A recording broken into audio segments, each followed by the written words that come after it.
5 خطوات لو عملتهم هيخلّي الجهاز بتاعك سريع. الجزء الأول، أول حاجة معانا هتيجي تضغط على Control Shift Escape.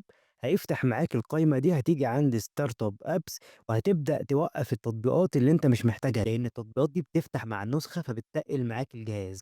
هتيجي كده عند أي برنامج أنت عايز توقّفه، كليك يمين وقُل له Disable هيبدأ يقف معاك. الخطوة التانية هتيجي تضغط على Windows R، هيظهر معاك قايمة run هتكتب فيها علامة في المِيّة وهتقول له temp بالشكل ده، وهتعمل علامة في المِيّة وتقول له enter وتبدأ تمسح كل الملفات دي، لإن برضه ما لهاش أي لازمة وما تخافش مش هتأثّر معاك في الكمبيوتر. الخطوة التالتة معانا هتيجي تضغط برضه على Windows R وهتكتب الأمر ده وتقول له أوكي، برضه هيفتح معاك ملفات هتحددها control A وتبدأ تضغط على delete هيمسح معاك كل الملفات. الخطوة الرابعة معانا هتيجي على control panel بالشكل ده وهتيجي عند program هتضغط تحت هنا كده وتبدأ تلغي أي برنامج ما لوش لازمة عندك، زي مثلًا أي برنامج تعالَ كده عليه اضغط كليك يمين قُل له uninstall هيبدأ يتلغي معاك ويتشال من الكمبيوتر لإن البرامج دي برضه بتأثّر معاك في سرعة الكمبيوتر. آخر خطوة معانا هتضغط على Windows I هيفتح معاك الsetting هتيجي عند system ومن system هتختار storage وهتيجي عند storage